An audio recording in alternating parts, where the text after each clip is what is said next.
What's going on, guys? McBake here, and as you can see, this is another video here at home in my garage, which can only mean one thing.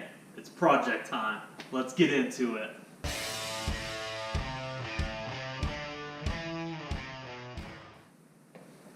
Alright, so today's project, we're going to be installing an aftermarket backup camera on Letty the Lancer. This is my 2008 Mitsubishi Lancer GTS 5-speed. Real fun car. Now, this car has the touchscreen Mitsubishi control system, I think it's called. And these had an option for a backup camera. This one did not have that particular option, so I'm going to put my own in.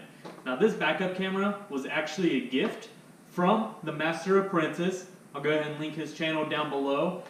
It is a backup camera from the company eRapta. Really good backup cameras, great reviews, great pictures, very easy to install. And so as always, I'm going to kind of show you some of the tools that I have that we're going to use on this job and exactly what comes with your eRapta backup camera. So let's check that out now.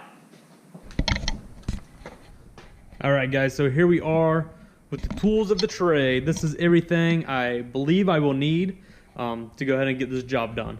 So first of all, we're going to be doing a little bit of wiring. So I got some butt connectors here. Along with that, got my Blue Point wire strippers. This is Matco's wire crimps. These are actually, it's crazy to say, but really nice wire crimps. Some extra wire. My Snap-on Torch 300 butane torch. That'll just be to heat shrink those butt connectors. I think I already set some extra wire. And then my DeWalt cordless drill with a 3/8 drill bit. I grabbed that because I think the wire from the backup camera, I'm going to have to drill it up into the trunk to kind of run it to where it needs to go. And so drilling that hole, brought home some RTV as well, just to seal that hole. You can use any kind of caulk or anything like that. But now let's take a look at this eRapta car review camera, what all comes in the box. So in the box, of course, you got your first wiring connection. This is the long one. This is the one that's actually going to connect to the backup camera in the trunk. And then this one connects to the back of the head unit.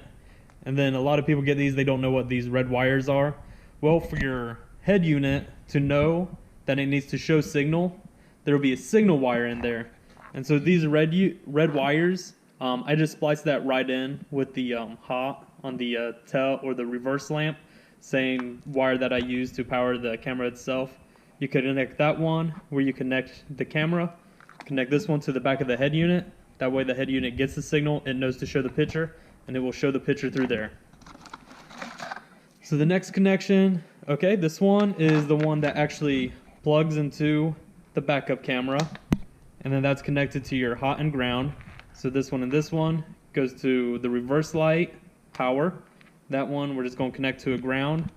That plug will go into the camera itself, and then this one just plugs into your main harness there. Simple enough. And then here it is, the eRapta backup camera. A simple beneath the license plate mount setup. That camera will hang just right over the license plate.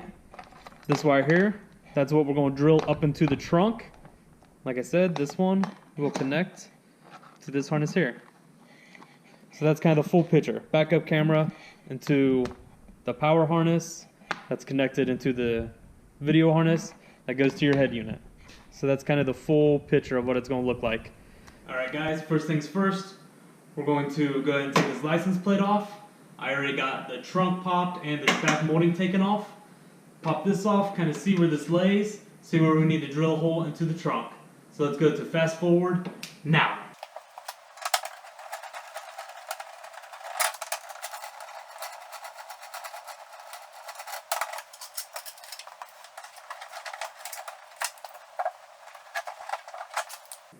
Alright, so I just felt around a little bit in there. It's just one piece of metal that goes from the gap right in here of the rear bumper cover into the trunk.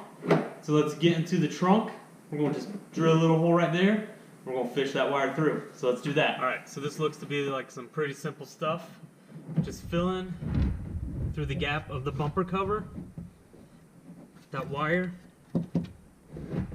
is going to be about right here.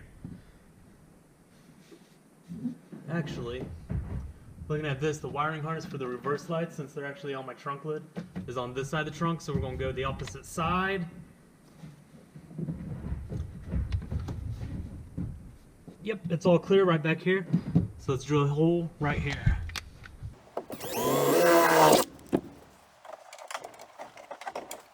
I'm actually going to grab a piece of wire, stick it through here, and kind of use that as a fishing line. Now that we have our holes drilled all the way through to the back bumper, we actually had to go through 2 panes of metal. And so what I'm going to do is take a rod. This is actually just a wire clothes hanger. I'm going to fish it through both of those, bring it out here. When it's out here, I'm going to tape up the backup camera wire, just pull it right back through into the trunk, right where you guys are. So let's do that.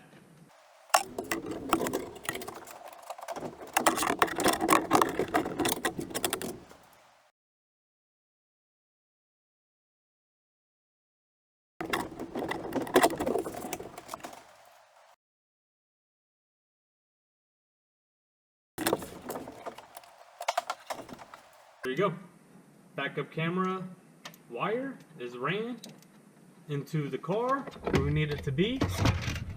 So we'll go ahead and throw this license plate back on, get this thing mounted up, and we'll start the wiring.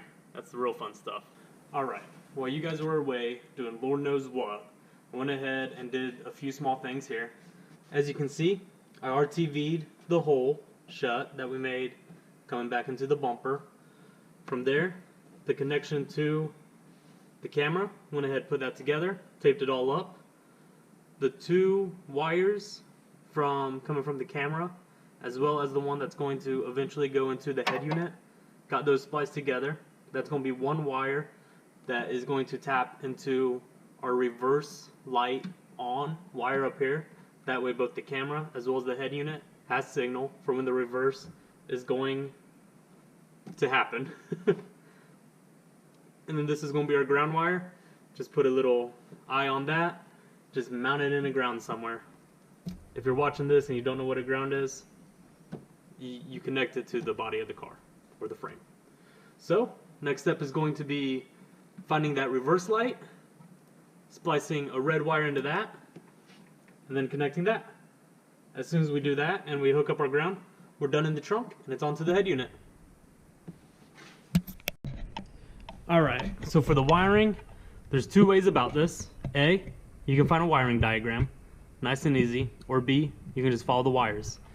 Now all you have to do is go into the reverse light, which is a positive and a negative. So I went ahead and found my reverse light harness right here. We got a plain white and a plain black. That's our positive and negative. So the red, I'm going to splice white right into the white, and then the negative, just going to splice it right into the black. Followed it down the harness, it comes up right here. So there you go. There's my white, there's my black. I already got my power wire up there and the ground wire up there. So I'm just gonna splice those in and we'll be all wrapped up back here.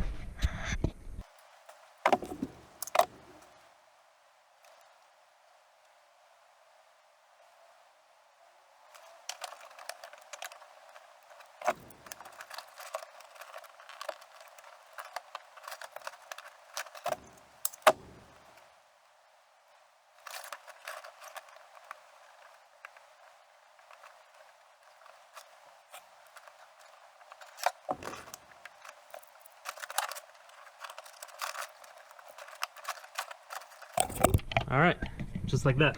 I use these splice connectors, which some people don't like, but I love them. So the red one, you can see right there, is spliced into my all white cable. And I got the ground spliced into the all black cable. I'm going to connect this red up right here. We'll put this trunk together, and this part will be finished.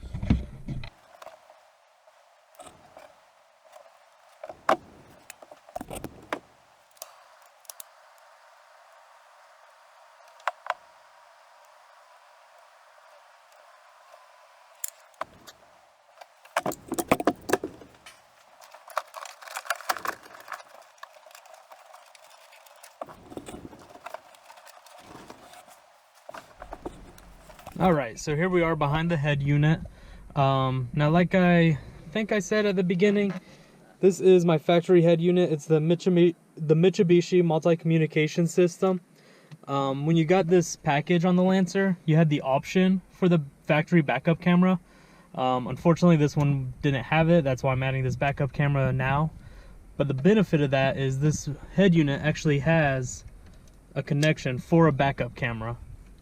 So what I did here, I just bought this aftermarket wiring harness, which is just a plug and play for any third-party backup camera. Now this red wire that we hooked up in the back that sends the signal, I actually didn't need it. With this harness, you can see here on the different pins that actually has a jumper cable. That jumper cable goes from the power of the camera right over to the pin that would tell the head unit to display the power. So I didn't need the red wire. Harness already has the jumper cable. So at this point, all it is plug and play. Just like that, it's all hooked up. Now with you guys, any aftermarket head unit, they normally just have a input like this for a backup camera to make it plug and play. So it is a really simple install. So I'm going to get this dash back together and then we're going to see how this works. So the dash is all put together, looking good. I'm going to drop this light here and we are going to see how this backup camera looks. There we go. It's actually a very, very clear backup camera. And you're going to see why I needed it so bad, because my driveway is super narrow and it's at an angle.